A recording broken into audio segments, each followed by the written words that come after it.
Hello, friends. Welcome to another episode of It's Not All Rainbows. I'm your host, Lindsay Goodman. I'm a certified trauma recovery coach, and I'm also a survivor of abuse in a queer relationship. I'm here to help you figure out what's really going on in your relationship to help get you out and on the road to recovery. Today, I'm going to talk to you about when you have been out for a while and you've been working on your healing and you start to realize that the healing is happening without you even realizing it. And I know if you're still in it or if you've just left, you're like, that's not me. This isn't for me. I'm not there yet. Hold up. I need to go back and listen to some other stuff. Or I was hoping you were going to talk about something that I'm going through right now, which, by the way, you can always reach out to me and request. And if I've already done a topic, I will send it to you. And if I haven't, I'll put it on my list. But I want to talk about that because that's kind of where I'm at right now. Obviously, there's still healing that's going to come up that I'm going to be very aware of, that I'm going to have to work through, that I might have to talk about. And there's also some things that are starting to happen now. I've been removed from this person for over 2 years. And so there's some really beautiful things that can come along that we don't notice until we do notice. So I'm going to talk about that. Before we dive in, I will talk about my struggles and successes. The struggle is I'm sick right now. I don't know if you can hear it. I came down with something the other day, and I hope to feel better in the next couple of days. Hopefully, it's not like a long, drawn out one like we sometimes see. Um, but that's been kind of rough. I've been lucky to not be like sick for a while. A success is that I just crossed over to 40,000 words on the book I'm writing. I think I might have mentioned this last week. But I am writing now. I have been able to write now. It's been going really well. I'm really proud of what I'm working on. I hope it turns into something wonderful for all of you. Wonderful, I don't know, helpful. Um, and so, yeah, after I finish up this episode, I'm going to go probably sit for a while and see what comes out of this brain of mine. So stay tuned. Okay, so let's talk about healing and how weird it is.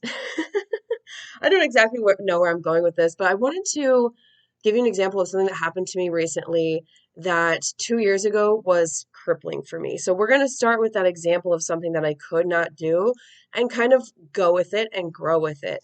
Um, so that hopefully you, as you go through your journey, one, you feel validated by the things that you can't do right now, and two, you feel validated and recognized and seen for what you can do now as you continue to grow or what you will hopefully do in the future. So one example is when I was with my abuser, or yes, when I was with my abuser, I experienced a lot of abuse that happened in the car. And I do believe that I've talked about that a fair amount. I don't know if I've done a whole episode about that. If I haven't, I definitely should. Yes, I have. It's like why abuse happens on vacation. I don't know what the exact title is, but I talk a lot about how abuse can really, excuse me, abuse can really ramp up when we are alone and completely isolated from these people. Like it happens at home, it happens everywhere because obviously we know abuse can be really subtle. It can happen at the grocery store. It can happen in front of your friends. Those little dog whistling like remarks that only you are going to understand is said and done on purpose to bother you. Um, it can happen on a plane. It can happen in the car. It can happen anywhere. But there is something to the fact that they like to really drive home that nastiness when you're stuck and you can't get out. Like you can't just jump off a plane. You can't just tuck and roll when you're out on a highway in the mountains in the middle of nowhere. You can't go running for your life when you're in a cabin in the woods or you're in another country and you're completely just like by yourself, don't speak the language or whatever. You're in a hotel room. They know you don't really have anyone to run to, most likely.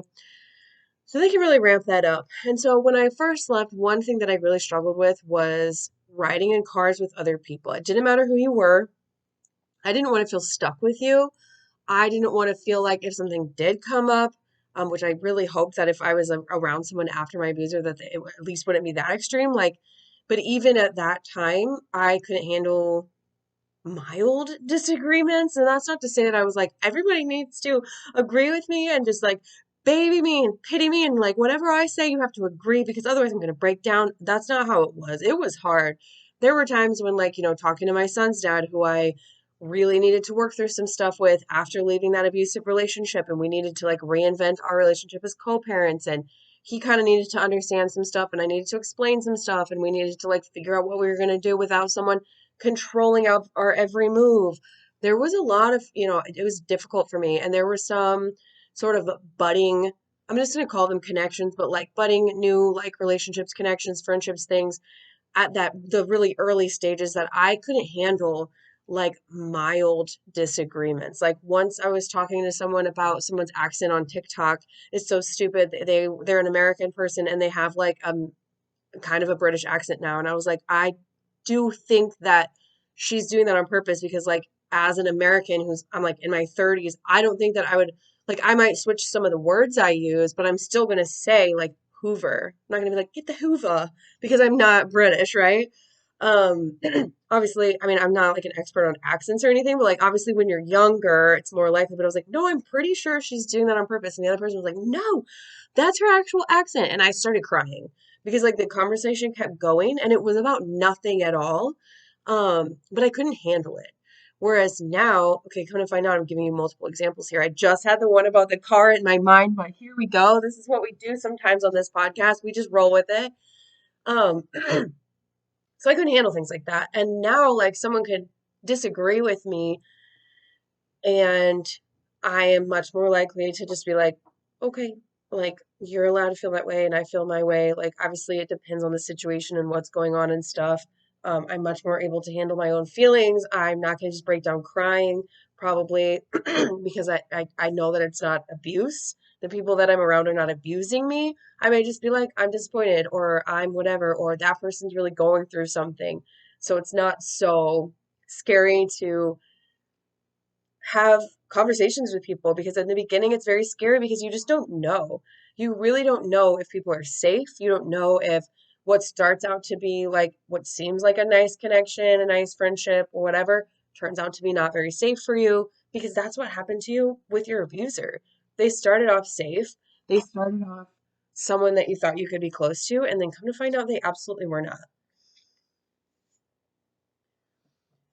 The example that I had in my mind today was the riding in car situation. And this came into my mind because about 2 weeks ago, I ended up hanging out with someone who I had just met, and we were like walking around downtown Vancouver, hanging out, having a good time, talking, whatever. And we went on a car ride together. She was like, let me show you around.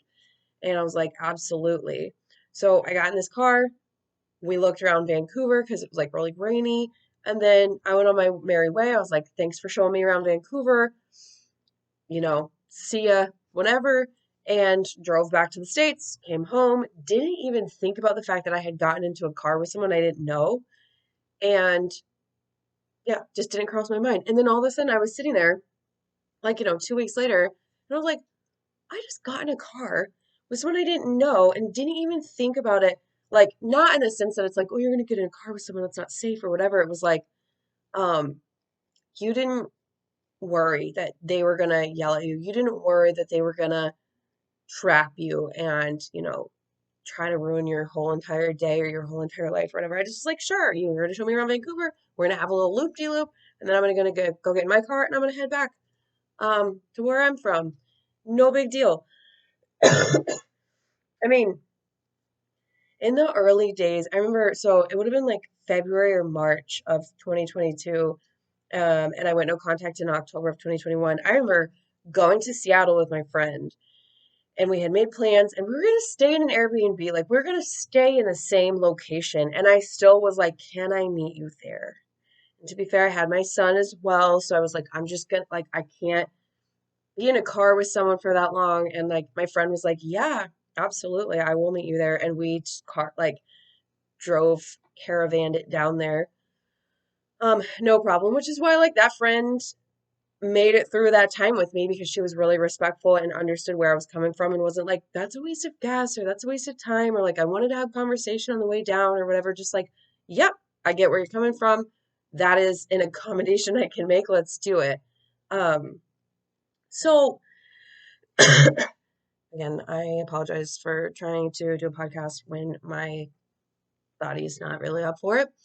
Um, I wanted to talk about that because, like I said, in the beginning, like in the early days of healing and trying to understand what happened, what you went through, why, how, what all do you have to dig through, which obviously doesn't happen all at once, but like just all the realization of everything like landing on top of you is so daunting.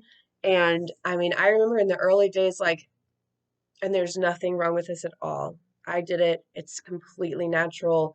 You have a lot of like, um, I'm gonna call them anniversaries. I don't know what else to call them. I did an episode recently about traumaversaries where you remember a specific date and this happened, or around this time, this is what I was going through, or it's been 1 week, no contact. It's been 4 weeks, no contact. It's been 6 months, no contact. It's been a year, no contact. Like you have these milestones and you're thinking about them a lot because this is a huge deal.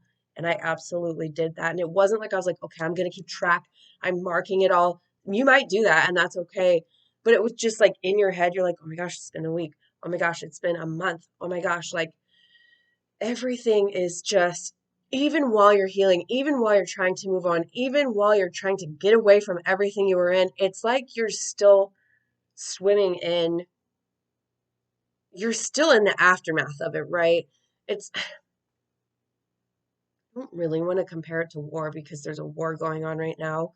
Um, and I don't really like, I don't want to make light of it at all. Um, so I hope this is okay. But the thing that just popped into my head, I'm a very like image person. I think a lot in like imagery while I think and talk.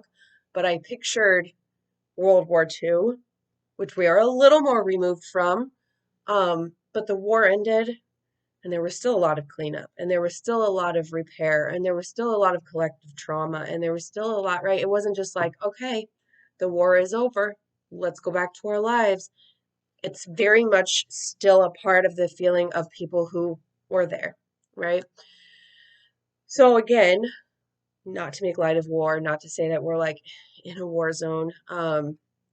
That's what came into my head was like the aftermath still being very vivid, right? And so as time goes on, like now, if you go to England, where a lot of things happened, you might not know this is where this building was rebuilt, or this was lost and we don't have this anymore, and things like that, because time has happened, time has passed.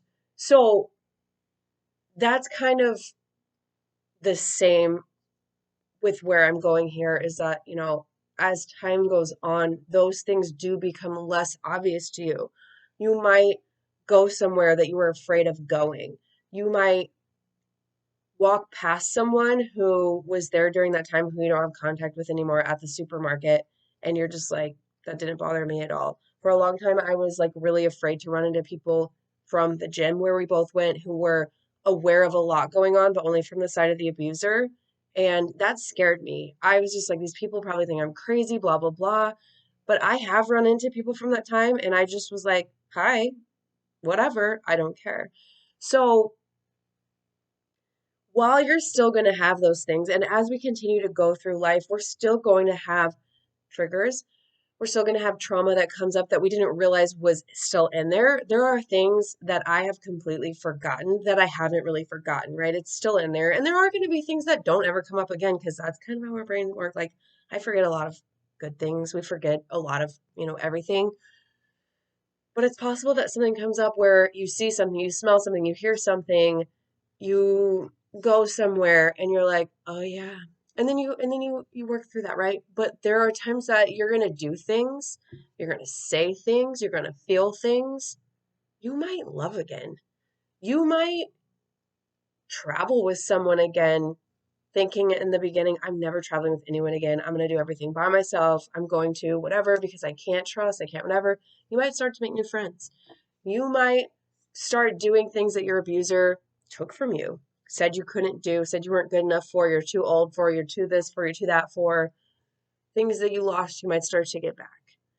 Um, and that's part of the beauty of healing, and coming out of these things. And we all deserve that. We all deserve those moments of both recognizing the milestones and recognizing the healing and the moments of not even realizing that the healing has happened because we're healing. And so it's not quite so obvious in our minds. It's not the forefront of our brains anymore. That's back burner stuff. And when you bring it forward and you're like, oh my gosh, 2 weeks ago I did something that was on the back burner. That's pretty cool. It's beautiful and it's amazing. So I hope this was helpful. Like I said, I didn't know where I was going to go with this. I really just want to honor all of our healing processes and how different they might look. And, we don't know how long each of our journeys are going to be. Although, like I always say, I feel like healing is a forever thing. Like we're always just going to be moving and growing and changing, right? It's not like I'm like, it's been 3 years and 6 months. I think I'm good now or whatever. Sure, I understand. I wasn't talking to you. I don't know why that happened.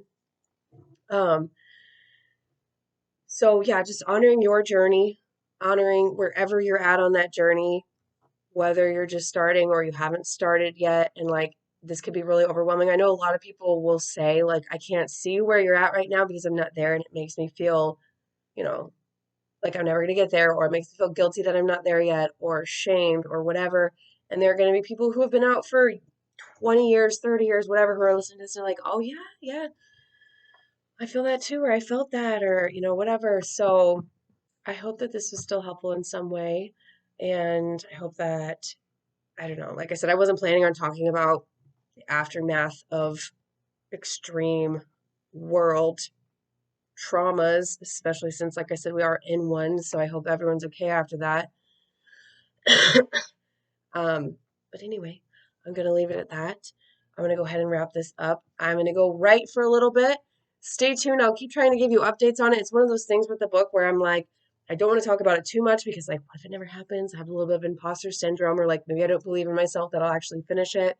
But I've been chugging along, getting those thoughts on paper, so to speak. And I want to keep you all updated so that if and when it's there for you guys, you're ready for it and you're looking forward to it just as much as I am to getting it out of my soul and out for all of you. So do wish me luck with that if you're invested.